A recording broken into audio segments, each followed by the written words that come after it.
So, the new A4 Avant. Last time I saw this, I was in Portugal, standing in front of a cliff face, talking about the Audi A4. And it was the A4 launch, and of course Portugal has very, very good roads, very flat, very nice, very curvy, you know, it's all very cool, which is why they have a lot of car launches there. But this is not Portugal, this is Ireland, and this is the Irish version of it. Now I have to say, very little has changed, okay, very little. There is some things that are obviously not in this one, that were in the test cars, like the Wi-Fi or the Google Maps and things just aren't in it. But it has all the ingredients of the one I looked at in Portugal. And I looked over my notes, and one thing that stood out in those notes was that I said the ride and handling was very good, as was the 177 brake horsepower diesel engine was very good. That's what's in this one. 177 brake horsepower, 2 litre diesel. It has the 4 drive modes like the rest of the Audi range has as well. And it has the new LEDs, and I know they're not on at the moment, but it has the new LED kind of swirly looking light at the front. So the interior is, you get the key as normal, it fits in a little slot here and you just push it in. Oh, it starts up.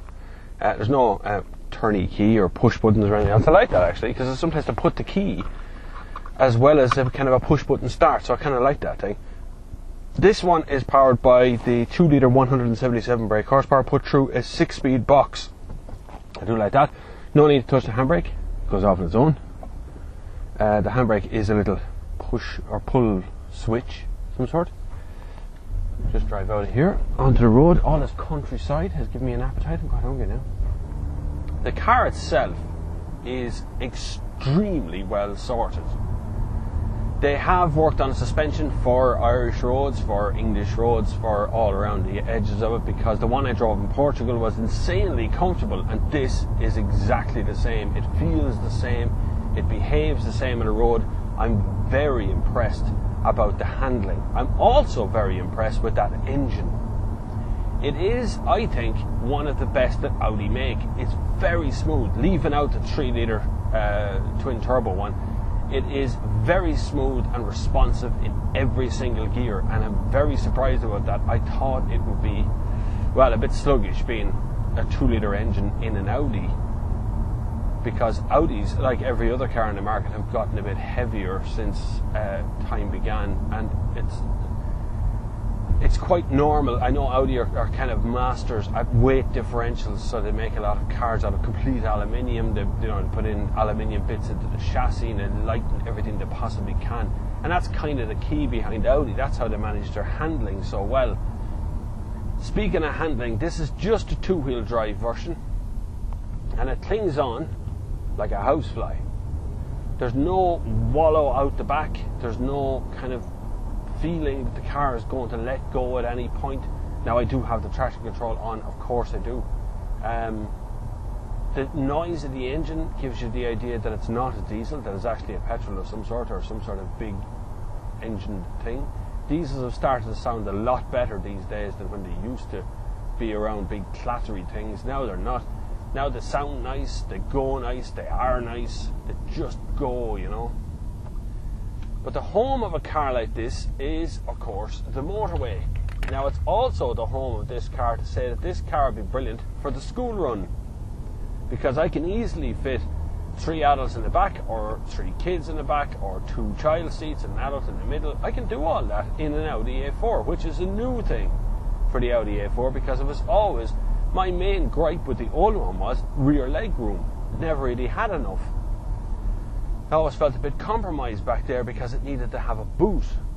But this one is the Avant, and the saloon is the same size interior, obviously a bit smaller in the boot, but it's the same size on the interior. Now I'm just about to go out on the motorway here. We'll change the drive select from efficiency to dynamic, and this happens.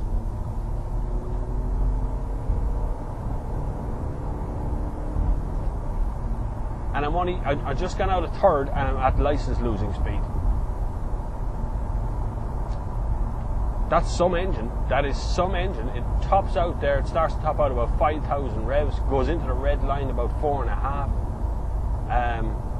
And if you stick it back then, if you select back down into comfort mode, quietens down the engine, lightens up the steering wheel, and evens up the throttle response. And so you can just flick on the old cruise control 120, sit back, luxuriate in insanely comfortable cloth seats. These are really comfy. These actually have a pull-out bit under my legs, so I have a little sort of a shelf that I can pull out and make longer to make the reach of it a bit better under the back of my legs, and I like that a lot. That is missing from so many cars. There are so many cars out there that don't reach on the back of my legs, because I have quite long legs when it comes to driving a car like this. Not boast or anything, they just are long, right? Driving the Audi on a motorway is a joy. It is so quiet in here. I can barely hear the engine, the faint rumble from the tyres, and I think I can only really concentrate on the faint rumble because the rest of the car is so quiet. I can't hear the engine or anything, so I don't really notice anything else other than the kind of nice noise from the whole thing. The thing is that the A4 at the moment is just a masterpiece of engineering. It really is. It feels really solid on the road. It feels like something you could just chew up mileage all day long in as a sales rep or as a young executive, or whatever way you want to put that. It is feeling that sort of a car that you'd have no problem being stuck at the wheel of this thing all day long, going wherever it is you want to go. But at the same time, it feels like something that I'd have no problem driving my family around in, going for a weekend away because of the huge boat. It's an all-round machine. And that's the Vorsprung door technic bit of it. It just is. It's able to do everything I wanted to do seamlessly.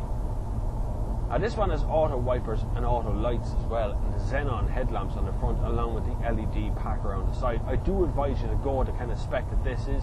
I know in some of the pictures you've seen, the rear of the car doesn't have parking sensors on it. That's because this is one of the first ones in Ireland and it didn't come with parking sensors on it. It's kind of, not, I won't say pre-production, but it's pre-sale. It's the one that comes before the car goes on sale. I get to have a spin around it. It will have parking sensors as standard when you go to purchase one.